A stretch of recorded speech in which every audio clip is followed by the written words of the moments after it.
The Shark Deck.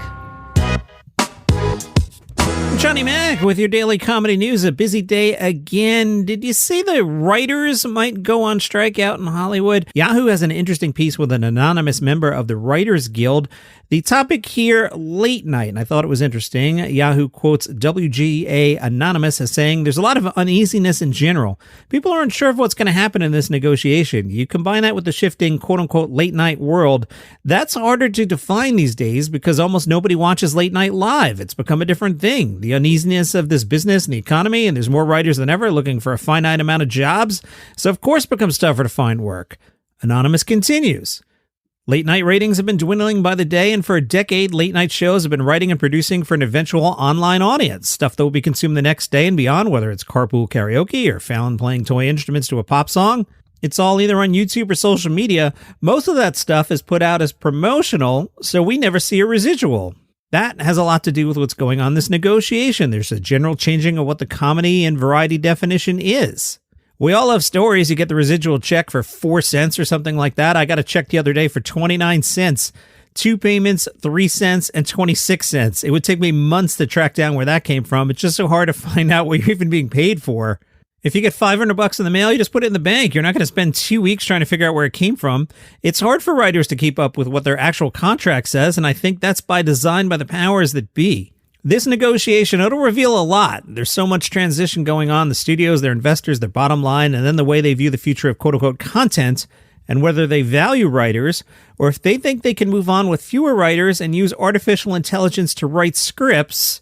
All right, so I'm going to jump in there because that intrigued me. And what it inspired me to do is look at some actual late night jokes, which again will have been told much better by the professional late night host than they will by some idiot in his basement. So I took the actual jokes and I had the ChatGPT write some jokes. The topic, President Biden ending the COVID emergency. Okay? You tell me, my performance aside, if the ChatGPT jokes aren't as good as the late night jokes. I'm serious here. Ready? ChatGPT. In a bold move, President Biden has declared an end to the COVID emergency. It's like when your mom announces the end of dinner, but you're still not done eating. We're all like, wait, are you sure it's over? All right. Colbert. I'm not sure what it means for our health, but it means that we can finally get back to some of our favorite pre-pandemic late show segments like Subway Blind Taste Test. ChatGPT. Biden says the COVID emergency is over, which means we can finally go back to our normal lives, you know, like arguing with relatives at Thanksgiving and pretending to enjoy the small talk at the office. Jimmy Kimmel. The end of the COVID era is surprisingly kind of bittersweet. This morning I did something. I wiped down my groceries just for old time's sake. I actually bought a bottle of Purell and wiped it down with Purell.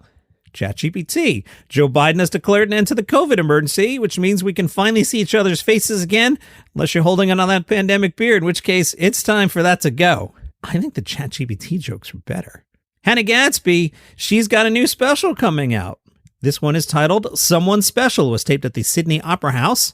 It features Hannah Gatsby discussing their 2021 wedding to their producer, Jenny Shamash, more than one traumatic encounter with a bunny, and more. Someone Special, Netflix, May 9th. No trailer yet, but hopefully they will do a ton of press, and the press will say the word Chappelle to them, and we can stir that up again. That's always fun.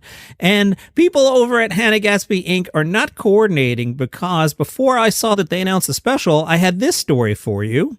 This from artnews.com, your home for art news. Hannah Gatsby is organizing an exhibition about Pablo Picasso for the Brooklyn Museum. It'll open this summer. The title, It's Pablo-matic. Picasso, according to Hannah Gatsby. It'll feature nearly 100 works, many of them done by women artists.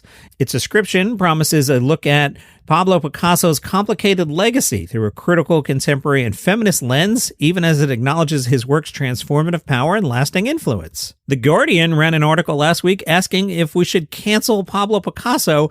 I don't want to bog down on that. Just Google cancel Pablo Picasso, educate yourself. In that article, one of the co-curators of the Brooklyn Museum show said, Hannah Gatsby says there's a lot that's easy to hate about Picasso, but if the goal was to cancel Picasso, we wouldn't be doing this show and Hannah wouldn't be participating. I got an email from JFL Montreal. It said, we're excited to reveal the first wave of comedians on April 13th. So I guess we know what tomorrow's podcast will be. I'm recording this on the 12th. I don't live in the future. I don't have the information yet. I'll tell you about that tomorrow just for Laughs Montreal. You should go. We could have a beer.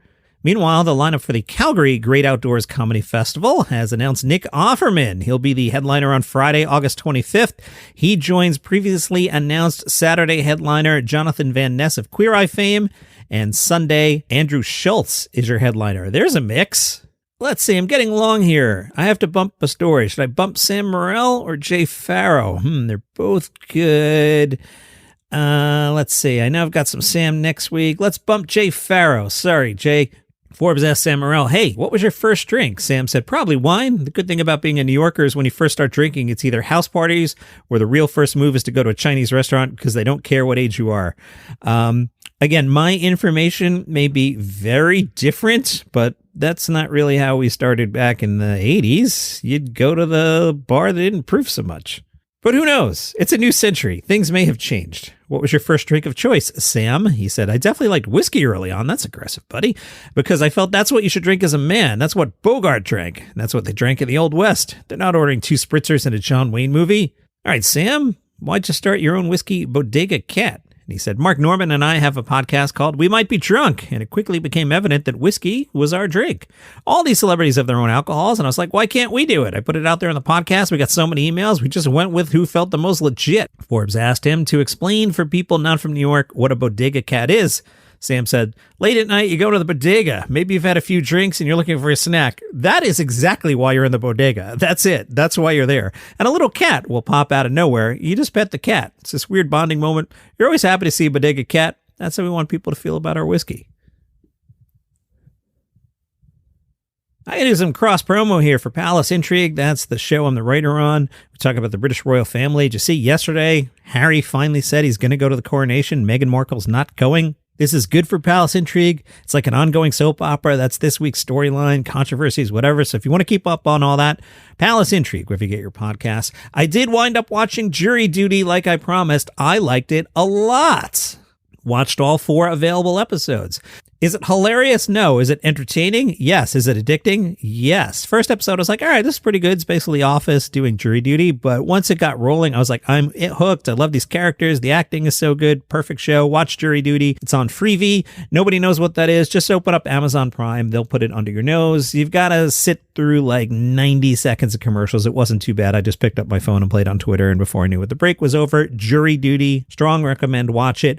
I'm not going to watch it weekly because the episodes go by so quickly. So like, I don't want to sit down Friday night and watch 20 minutes and be like, oh, I want more. So I'm going to wait until the other 4 episodes are released and then I'll watch the rest of it. Also watch some more of Beef on Netflix. I think I'm up to episode 7 now. I hate when shows drop 10 episodes at once. It's just too much. I like the weekly cadence of things. So we're all on the same page. We're all talking about the same thing. For example, Succession. We're all up to the same thing. We're all looking forward to the same thing on Sunday.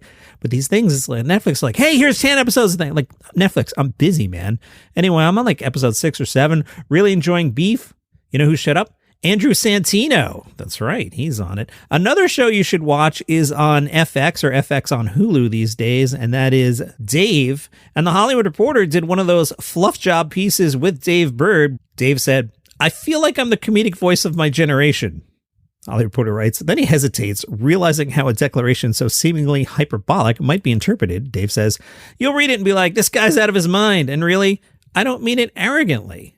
Dave Burd, a.k.a. Lil Dicky, then tries to describe the difference between confidence and arrogance. And he said, I'm not like, oh, I'm the best effing rapper alive or I'm the funniest guy in the world. No, I'm more like, I'm a passenger of this talent.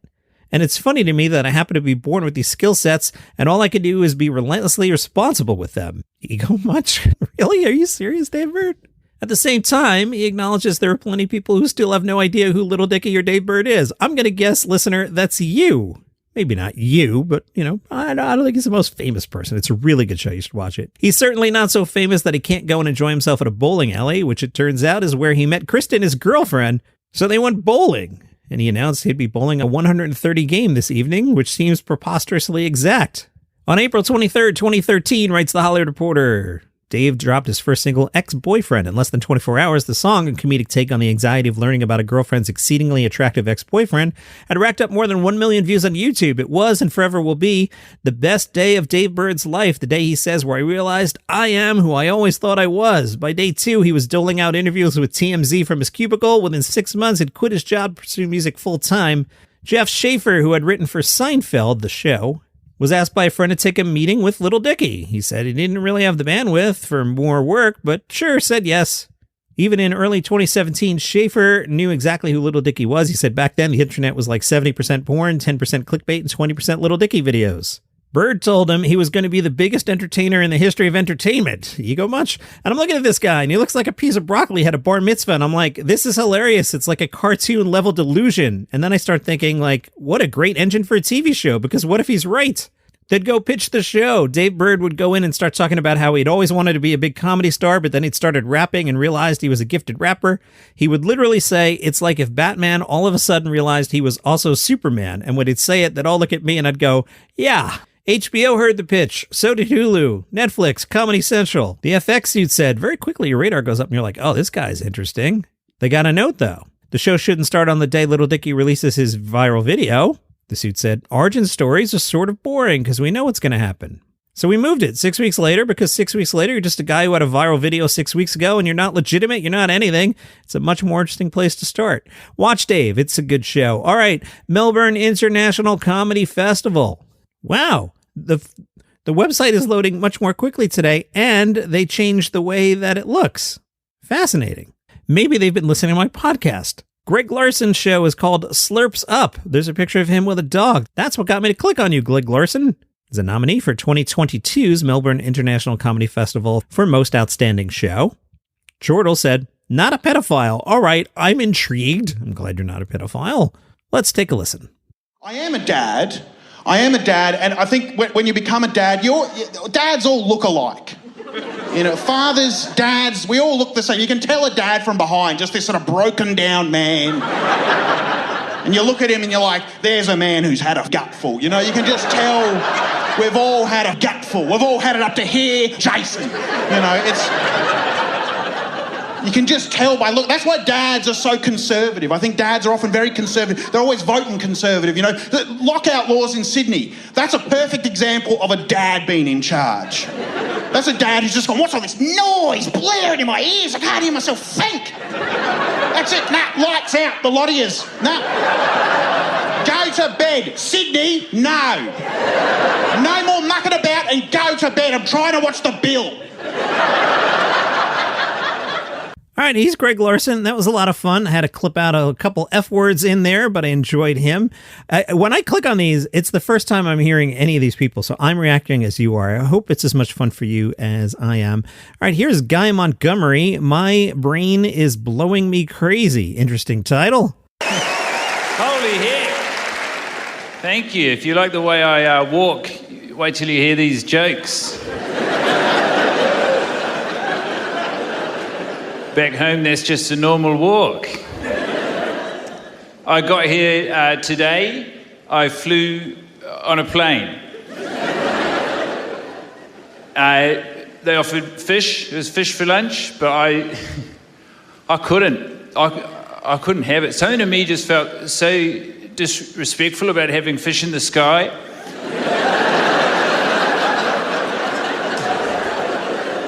It's too far out of their element. Not having a bit of chicken under the water.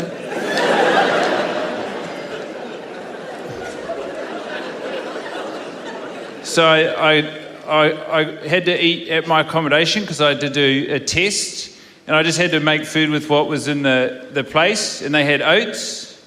You know, oats? Yeah, they had them. And also oat milk. They didn't have beef milk, but that's okay.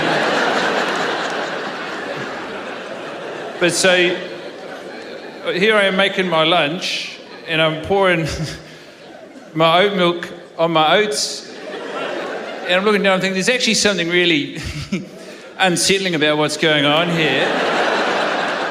Covering these little oats in their own blood. Wow, I loved him. Wasn't he great? Guy Montgomery. And let's take a look at Moon Tower here on Thursday.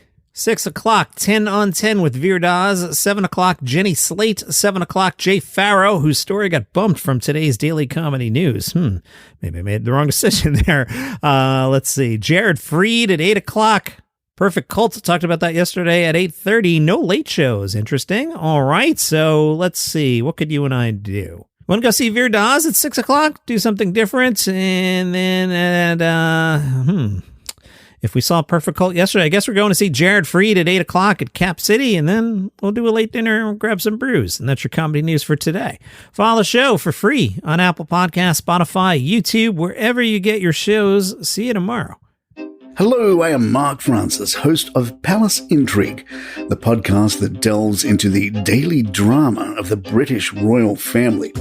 These short daily episodes cover the latest news and scandals involving the likes of Prince Harry, Meghan Markle, Kate Middleton, King Charles, and the rest.